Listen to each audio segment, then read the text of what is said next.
예, 민재기 팀장님과 함께하는 소신을 지키는 투자, 역발상 투자입니다. KB증권 프라임센터 민재기 팀장님 오셨습니다. 어서 오십시오. 네, 안녕하세요.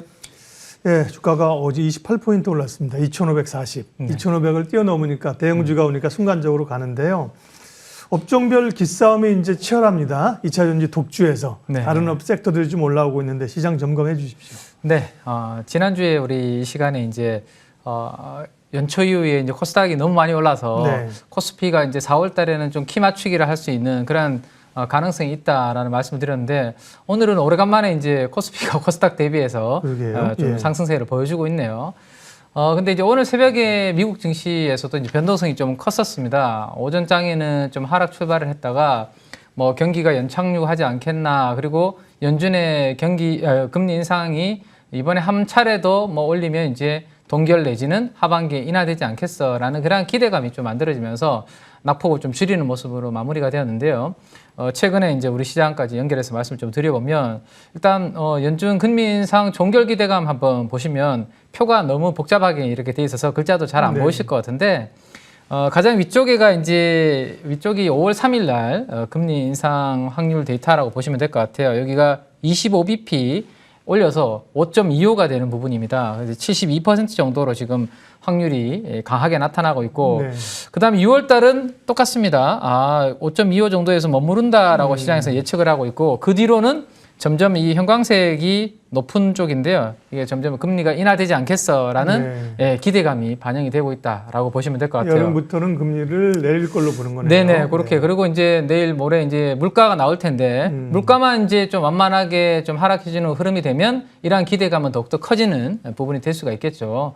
근데 이제 우리나라는 개별적으로 좀 시장의 내부적으로 보면 조금 거친 움직임이 나타나고 있는데 다음 페이지를 한번 보시면 이게 이제 4월 들어서 코스피 내에서 매일매일 상승 종목 수와 하락 종목 수를 제가 데이터를 한번 뽑아보니까 뭐 빨간색이 지수입니다. 지수가 최근에 어제 올랐었죠. 올랐을 때 건강한 시장이라면 상승 종목 수와 하락 종목 수가 조금 비슷하든지 아니면 상승 종목 수가 좀 더 많아지면 뭐 크게 부담이 없는데 어제 같은 경우 보면 상승 종목 수보다 하락 종목 수가 한 3배 정도 많다라는 것을 볼 수 있을 것 같고 코스닥은 더 심했죠? 네, 코스닥은 더 심했죠. 이제 지수가 올랐는데 한 4배 정도가 상승 종목수 대비 하락 종목수가 많았습니다. 그래서 이러한 부분들이 조금 너무 쏠림 현상 계속 이야기 드리고 있는데 그 부분이 과도하게 나타나면서 가는 종목들만 가고 어제 같은 경우는 2차 전지 관련주, 그다음에 반도체 대형주들만 가다 보니까 이런 흐름이 나타나는데 그 부분이 조금 더 다른 종목들로 이렇게 확산이 되면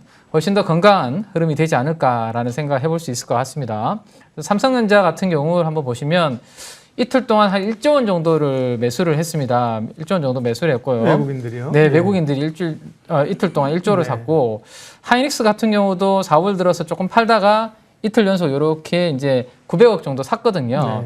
보통은 이렇게 삼성전자와 하이닉스를 사면 우리 개인 투자분들은 아래쪽에 있는 IT 소부장들도 좀 같이 움직여줬으면 하는 그런 바람들이 있으시거든요. 근데 어제는 이 하이닉스와 삼성전자는 외국인들이 매수하면서 갔는데 지금 보시면 이건 뭐냐 하면 검은색은 반도체 장비주 주요 5종목을 제가 시가총액으로 지수로 만들어 놓은 거고요. 노란색은 반도체 소재주 중에 대표주 5개를 제가 지수로 환산을 해 놓은 겁니다. 근데 이제 어제 반도체 대형주들은 움직였는데 지금 보시면 금요일 대비해서 어제가 이렇게 낮아진 것을 각각 장비도 그렇고 소재도 그렇고 숫자가 떨어졌죠. 이러다 보니까 어제 대형주만 그냥 외국인들이 들어오는 것만 가고 밑에 있는 중소형주들은 좀 쉬는 그런 그림이었는데 오늘은 그래도 따라붙었어요. 네, 오늘은 분위기가 나쁘지 않은 그런 흐름인 것 같습니다. 그 다음 페이지 한번 보시면 그래서 이제 좀 희망을 가지셔도 된다라는 그림을 가져왔는데 2011년도부터 하이닉스의 이제 주가, 뭐 시가총액하고 똑같은 말이죠. 그리고 반도체 장비의 시가총액 지수를 제가 한번 쭉 그려서 상한계수를 한번 뽑아보니까 0.92나 되더라고요. 거의 같이 간다고. 네, 하이닉스가 바닥을 찍고 턴을 하면 장비도 결국에는 같이 간다라는 흐름. 그래서 오늘 약간 그러한 모습들이 하루 시차를 두고 나타나고 있고 어제보다는 오늘 상승 종목수가 좀 증가하고 있으니 그래도 에너지는 오늘 좀 건강한 에너지로 올라오고 있다라고 한번 보시면 될 것 같습니다. 다만 이제 조금 오늘도 아침에 변동성이 좀 있었는데 조금 전에 에코프로 그룹주들의 실적 발표가 나왔죠.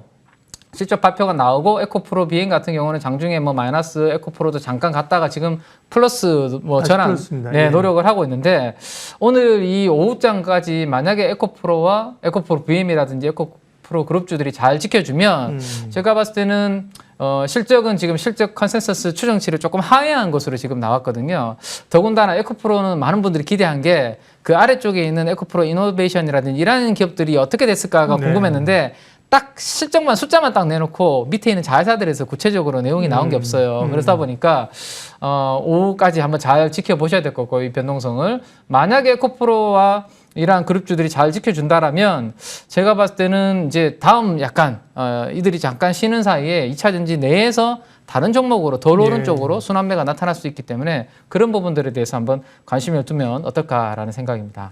워낙 많이 올랐기 때문에 사실은 이쪽이 굉장히 변동성을 줄 수도 있고요. 그러면서 다른 쪽으로 수급이 갈 수도 있는데 지켜주면서 수급이 다른 쪽으로 확산되는 게 괜찮은 거죠. 제가 그렇죠. 예, 그러면 2차 전지는 여전히 관심이 있으니까요. 그 가운데서 그러면 상대적으로 뭐 덜 오른 최근에 보면 뭐 SKIT나 SKC나 이런 쪽이 좀 올라오기도 했었잖아요. 덜 오른 쪽에서 조금 관심 가질 만한 기업. 그다음에 2차 전지가 아닌 다른 섹터에서 또 관심 가질 기업 알려주세요. 네네.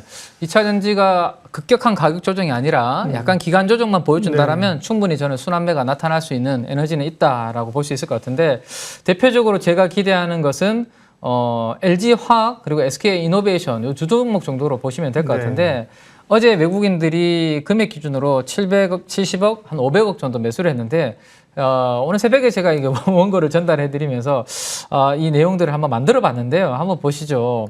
일단 최근에 LG화학이 가장 위에 있는데요. 그 아래쪽에 있는 종목들은 에코프로미엠 양극재의 대표주자죠. 그다음 대주전자재료는 실리콘 음극재의 대표주자.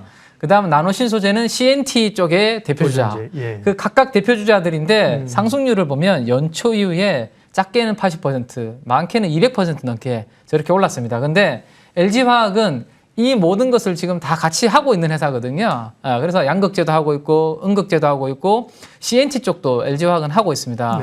그렇다면 물론 석유화학 사업부가 있기 때문에 디스카운트 된다고 하더라도 2차전지 소재 사업부가 첨단 소재 사업부가 올해 대비해서 내년도 더 성장을 한다라는 것을 감안하면 상승률 측면에서 조금 따라잡아야 되지 않을까라고 했는데 오늘 또 급등이 나왔어요. 그러니까 오늘 좀 올라오는 흐름이 나타났는데 그래서 이제 밸류에이션까지도 이렇게 한번 뽑아봤는데요.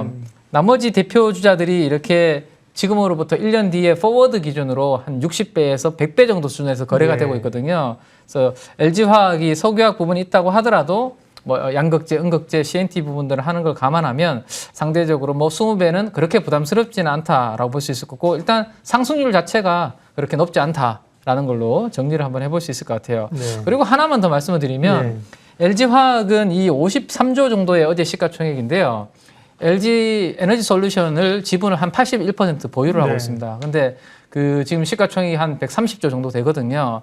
그러면 한 100조 정도가 가량 지분 가치라고 보고 그걸 다 인정해주기 힘들다면 절반 정도 디스카운트를 할인을 해서 50조 정도만 인정해준다고 하더라도 지금 시가총액은 석유화학 사업부, 좀 전에 보셨던 첨단 소재 사업부의 가치가 반영이 안 돼 있는 그런 정도 수준이다라고 참고로 한번 보시면 되고 제가 기다리는 것은 그 지분을 일부 팔아가지고 이 LG화학이 첨단 소재 사업부를 성장시키기 위해서 M&A를 앞으로 좀 활발하게 하지 않을까. 가능성이 있죠. 네네네. 그런 부분들로. 지금 이제 소액주주들이 반대하니까 안 판다 그랬는데 한 70%는 가져가겠다 그랬거든요. 네네. 그러면 일부는 팔 수 있다는 10%만 팔아도 꽤 자금이 들어오거든요. 그러니까요. 그렇게 한번 지켜보시면 필요가 있을 것 같고요. 그다음 이제 SK이노베이션 쪽인데 지금 셀 3사를 셀 메이커들을 비교를 해보면 최근 1년 동안 SDI와 LG 에너지 솔루션은 이렇게 30%에서 40% 정도 올랐거든요. 근데 SK이노베이션만 지금 마이너스에서 이제 고개를 들고 올라오고 있는 그런 모습입니다. 그러면 이제 밸류에이션을 한번 비교해 보면 뭐 SDI가 20배, LG 에너지 솔루션이 60배, SK이노베이션이 정유 쪽이 있기 때문에 좀 디스카운트를 받는다고 하더라도 최근에 유가가 $80 정도까지 올라오고 있고 정제 마진이 여기서 더 나빠지지만 않는다면 SK이노베이션도 괜찮은 만 하고요. 가장 최근에 이슈가 많이 되고 있는 게 AMPC죠. 이 생산자들한테 앞으로 세액공제 혜택을 얼마나 줄까 이 부분인데 이걸 통해서 우리나라 배터리 셀 업체들이 앞으로 수익이 많이 되게 되는데 리서치 센터에서 나온 자료들을 취합해서 보면 시가총액 대비해서 앞으로 3년 동안에 들어오는 이익을 감안해 보면 가장 임팩트가 큰 종목이 SK이노베이션입니다. 그래서 SK이노베이션이 셀 3사 중에서는 한번 볼만한 위치고 하반기에 SK온의 배터리 부분이 지난주에도 말씀드렸지만 턴어라운드 기대감까지 있다라고 그렇게 보시면 될 것 같아요. 마지막으로 한 가지만 간단하게 말씀드리면 만약에 이제 2차 전지가 좀 쉰다라면 오늘처럼 IT가 움직이고 그 다음으로는 저는 엔터주가 좀 움직일 것 같거든요. 엔터주 중에서도 1년 동안에 거의 안 오른 게 하이브입니다. 이 BTS의 군대 입대 때문이죠. 근데 최근에 별도로 활동을 하면서 지금 지민 군이 이번에 빌보드 핫 100에서 1위를 했죠. 그러면서 여의도에서는 지금 이러면 다시 이제 밸류에이션 리레이팅을 해야 되는 거 아닌가라는 생각과 함께 최근에 수급이 사모펀드와 외국인들, 기관들 중심으로 들어오고 있거든요. 그렇다면 엔터주 쪽으로 만약에 좀 2차 전지가 쉬는 동안 자금이 간다, 그러면 하이브를 중심으로 좀 보시면 괜찮지 않을까라는 생각입니다. 네, 민재기의 역발상 투자 사실 어려울 때 또 중심을 잡아주시고 지금은 시장 내에서 이제 긍정적인 치열한 수급 이동 기싸움이 있거든요. 맥락을 잡아주셨습니다. KB증권 프라임센터 민재기 팀장님 함께했습니다. 고맙습니다. 네, 감사합니다.